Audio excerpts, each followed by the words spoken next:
आप देख रहे हैं यूपी यूके न्यूज़ 24/7। बात करूंगी जितिन प्रसाद को लेकर, जो अभी बीते दिनों कांग्रेस छोड़कर भाजपा की पार्टी में शामिल हुए हैं।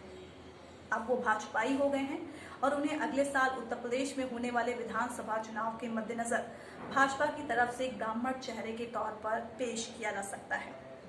फिलहाल जितिन प्रसाद के बारे में खुलासा खुलकर सामने आया है, जिसने लोगों को पशुपेश में डाल दिया है कि क्या वाकई जितिन प्रसाद भाजपा में अगर नहीं होते तो समाजवादी पार्टी में होते। जी हाँ,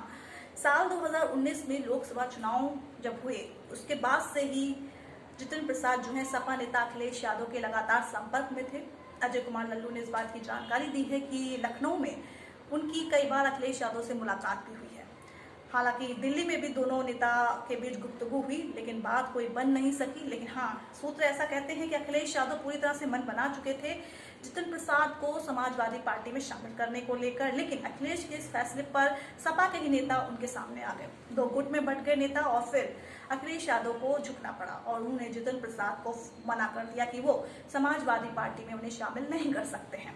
अब सवाल ये उठता है कि क्या अखिलेश यादव ने वाकई जितिन प्रसाद के तौर पर एक ब्राह्मण नेता को खो दिया है। दरअसल जो उन्हें समझा रहे थे अखिलेश यादव को और जो उन्हें बता रहे थे कि जितिन प्रसाद को शामिल क्यों करना चाहिए और क्यों नहीं करना चाहिए, उसी के बीच में जो है असमंजस की स्थिति में फंस गए अखिलेश यादव और उन्होंने फिलहाल जितिन प्रसाद को ना कह दिया।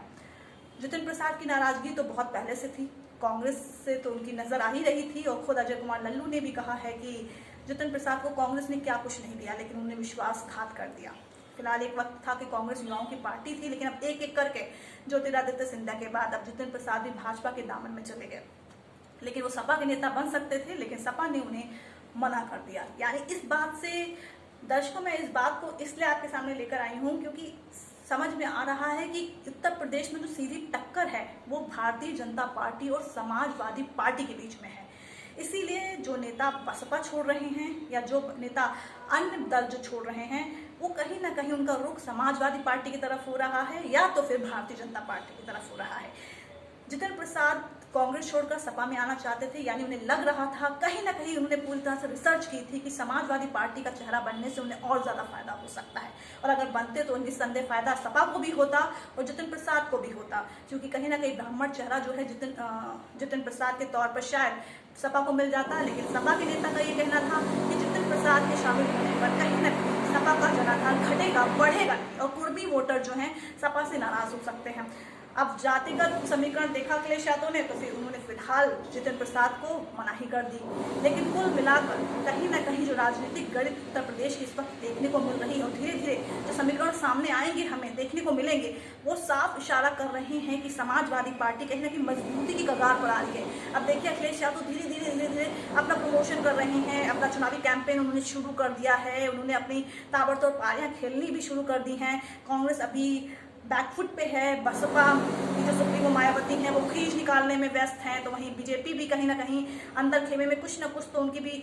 जो है रणनीति चल रही है, जो खुलकर भी पर्दे के सामने नहीं आ पाई है। लेकिन फिलहाल अखिलेश यादव खुलकर सामने आ गए हैं और वो सियासी पिच पर धुआंधार पारी खेलने की तैयारी भी कर रहे हैं। तो फिलहाल जितिन प्रसाद को तो उन्होंने मनाही कर दी है, लेकिन आने वाले वक्त में अभी देखना होगा कांग्रेस, बसपा या फिर भाजपा से भी कई युवा नेता या कई उम्रदराज नेता भी जो है सपा का रुख कर सकते हैं या सपा से भी कई नेता जो हैं इन पार्टियों की तरफ भी रुख कर सकते हैं। लेकिन फिलहाल इससे साफ साबित होता है, जितिन प्रसाद को ना कहने से इससे साफ साबित होता है कि कहीं ना कहीं सपा का जो जनाधार है वो जितिन प्रसाद ने भाप लिया था कि उत्तर प्रदेश में अगर बीजेपी के बाद कोई बेहतर पार्टी विकल्प के तौर पर देखी जा सकती है तो वो सपा है। फिलहाल अब देखना होगा कि अब बीजेपी में जितिन प्रसाद को मौका मिला है तो जो उनका पहले का रिकॉर्ड रहा है, जो फिलहाल बेहतर नहीं रहा है चुनावी रिकॉर्ड, वो अगले साल कितना बेहतर साबित हो पाता है। नमस्कार।